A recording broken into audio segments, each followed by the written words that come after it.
From the battlefield to the Bronx, a group of West Point United States Military Academy cadets take a break from training for a different kind of learning opportunity, a crash course in community development, as they visit the South Bronx to explore and learn from one of New York City's most needed areas for revitalization. Some of them have a perception of the Bronx that's not so good.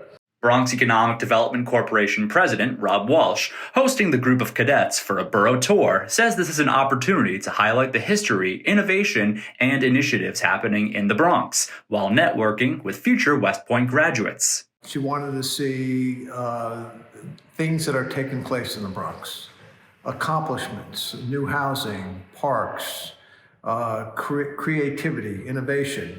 Rob Walsh, there's our connection here, and to learn how we can use this model as a way to improve the neighboring village of Highland Falls around West Point.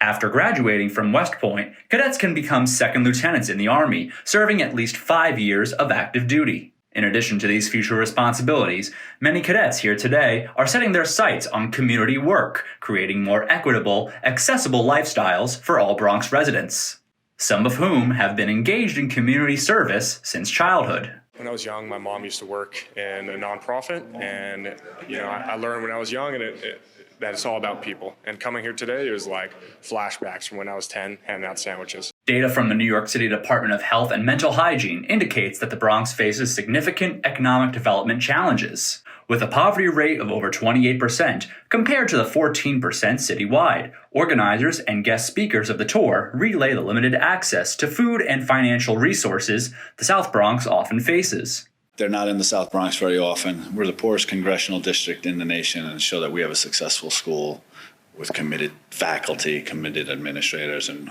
incredible students. I really want them to see that. I want everybody to see that. Their West Point Takes Over the Bronx weekend also included visits to Manhattan University and Yankee Stadium for the Army versus Manhattan men's basketball game.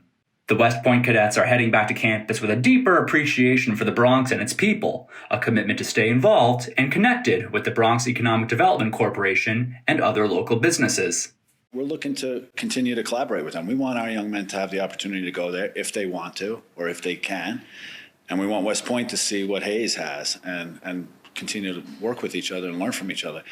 We need people who care. We need people who are willing to invest in the community, invest their time, their money, and their passion. On Grand Concourse, Chris Kimella, BronxNet Community Television.